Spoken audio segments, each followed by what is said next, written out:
Okay, let's start this properly.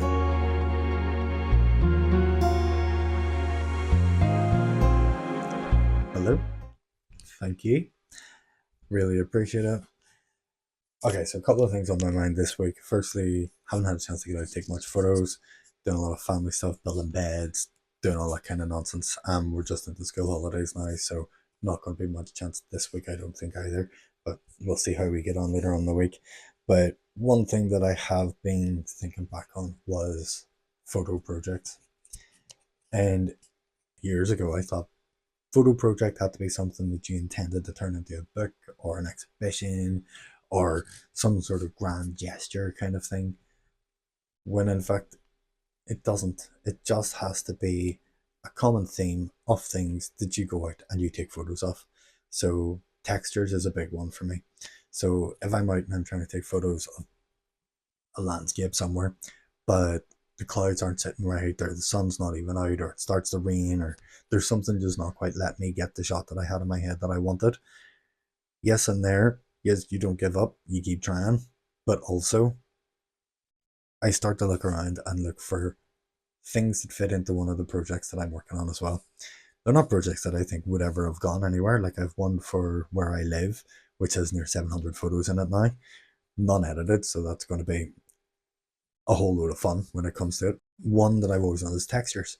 So I always love the textures and how they come out on camera, and being able to actually look at a photo and say you can actually almost feel that texture. You can feel the difference in the materials that's there. And a big one is always like bits of metal with paint and stuff on it, or rust coming through on items and things like that. Like you can feel it just by looking at it.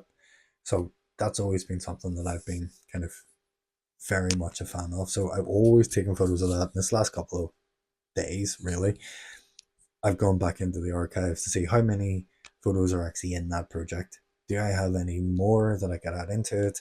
And what could I do with it? So my website is now live. I've been putting together maybe 50, 60 of these photos that are my favorites of the textures that I really like the most, and I'm going to put them together into an ebook and then put it up on the website for free for people to download if they want.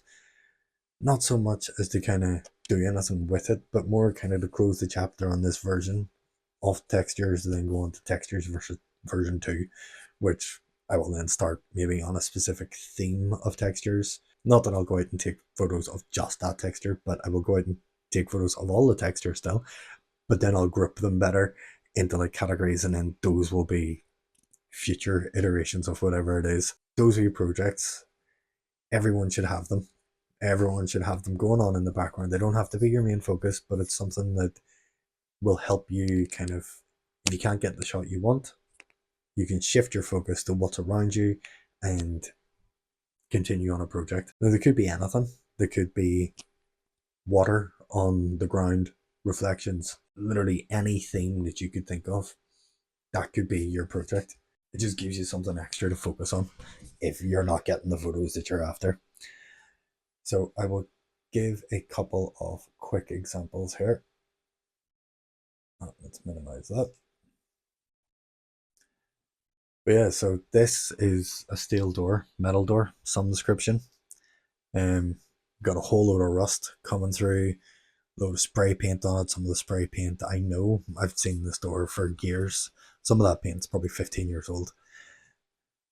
And it's faded, and people are just going over the top and over the top. And I just love that feel that you get from looking at it. This is not a dump or a skip or like where rubbish should be. This was at the side of a field.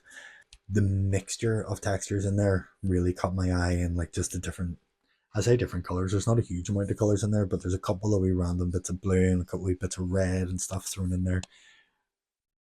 But that just caught my eye for this kind of mini texture project. And in this one, I do quite love because you got the juxtaposition of the wooden door with the paint on it and a wee metal sign bolted onto it. And you've got these tiles beside it. And it's like just the difference in textures all captured on the one shot. Like that's the sort of thing that catches my eye when I'm out and I'm thinking about this project and what I could put together. So that's just a little mini sample of what I have in my head when I'm thinking of that project.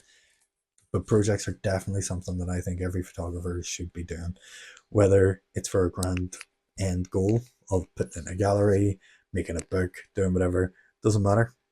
Just do it. So it's also kind of fun to go through your archives and like see that not every single photo is like street photography, or not every single photo is like a beautiful landscape or a dirty landscape or whatever, because they're not all beautiful. Photo projects, go out, get one, do it, love it. And if you do one and you stick it together in like a wee mini ebook or anything, tag me it, send me it, do whatever, because I love to read photo books, which I will actually do in another video. I have quite a stack of photo books sitting there, and I will talk about some of my favorites. Not so much favorites. I like them all, but there's great value in other people's photo books, even if it's in genres that you don't actively go out and do all the time. So finally, advertisement time. Clearly not sponsored by anybody, because who would sponsor me at this stage? So a lot of the time spent this week has been in finalizing the shop side of my website. I've been speaking to a printer. That's all now on the cards and ready to go. So the final details on the website will be happening very, very soon. Go on and get some prints. So there's a whole range of different sizes. Yeah, so and then the 24 by 16s will be the largest I think I'm putting out at the minute. And they'll be limited editions. So they'll only be 50 of each of those. So I'm probably going to put up maybe 5 or 6 prints to start with. And yeah, if you're interested, check it out. If you're also interested, you can go there and join the newsletter. I'm looking to start that probably for the end of February and start putting them out probably on a fortnightly, maybe weekly, fortnightly basis. But anyway, so that's us. So we're still here. Really appreciate it. Thank you so much. Hit a like, drop a subscribe, whatever it is you want to do. And I will see you next Tuesday. Oh, look, I'm still tiny. All right, hold on a second. Thank you. And I will see you next Tuesday.